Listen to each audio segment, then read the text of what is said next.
Okay, so why are we as a country here in the United States restricting access to expedited partner therapy for sexually transmitted diseases? And I'm speaking specifically about chlamydia and gonorrhea here. Why are we restricting that to heterosexual couples? If you look through current CDC recommendations, if you look through many policy recommendations, currently access to that therapy is restricted by recommendation to only heterosexual couples.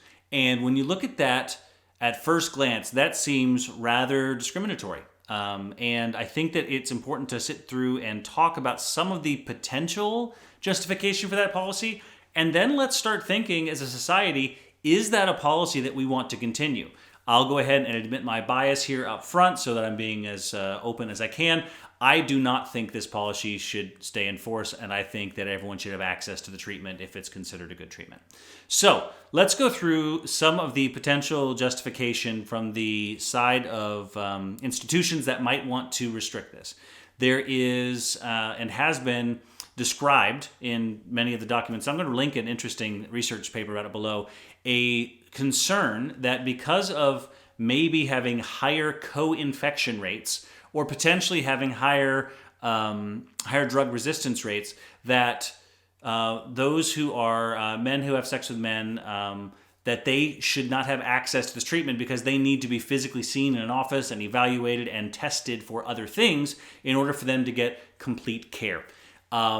The issue is that if those folks do not go into the office, and this to me is the argument against the restriction, if those folks do not go into the office, they then get zero care because they're not going to get that expedited partner therapy. They're not going to be able to get the treatment for the gonorrhea or for the chlamydia that they likely have if their recent sexual partner just tested positive. So I think that it is important to have an evaluation of, would it be better for folks to go into the office and get a full evaluation and get full co-testing and all of that sort of stuff? Sure, yeah, that would be better. But that is not always the option we have, right? So as a society, we have to think the options that we have are not necessarily expedited partner therapy. You know, they get some treatment at home, but they don't get all the testing for all of the other things.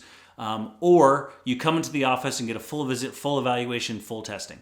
Those are not the only two options that exist, right? One of the options is, well, I'm not coming into the office and therefore I get no treatment, and now I have a disease that might not be treated, and I have a continued increased risk of exposing other people to that disease.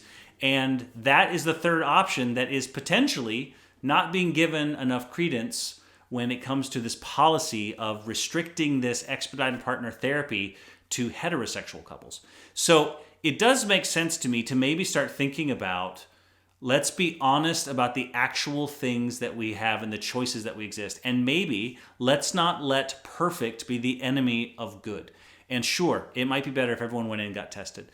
But maybe, just maybe, we are restricting access to care based off some potentially outdated thought processes, and that we need to start thinking about allowing people to have at least some access to care, and then maybe they will begin to feel that they are treated appropriately and be more willing to come in and get the full level of treatment and testing that is available to them and is recommended. I think maybe it's time that we start looking at removing this restriction and allowing everyone to get access to the expedited partner therapy. As long as it's considered good enough for one group of people, it should probably be considered good enough for the other. There is some data in a study that I'm going to link below that talks about the co-infection rate of chlamydia to HIV in Massachusetts was just 2%. The co-infection rate of gonorrhea to chlamydia was just 7%. And I think when you look at those numbers, the benefit of literally restricting access to those treatments for gonorrhea and chlamydia because of the potential of an untested HIV doesn't make a lot of sense. Another argument is that now that we have access to HIV PEP, post-exposure prophylaxis, I've got a video about that below, you can see it, and now that we have access to HIV PrEP, pre-exposure prophylaxis, there are a lot of people who are actively being treated and tested for HIV on a regular basis, and to restrict access to gonorrhea and chlamydia out of concern for HIV doesn't make a whole lot of sense to me. So let me know below what you think about this. And again, maybe talk to your local medical societies, maybe talk to your legislators in your state, which often make some of these rules about who can do what, and let people know what you think about this, because I do think this is a reasonable discussion for us to be having, and maybe this policy is outdated and needs to change.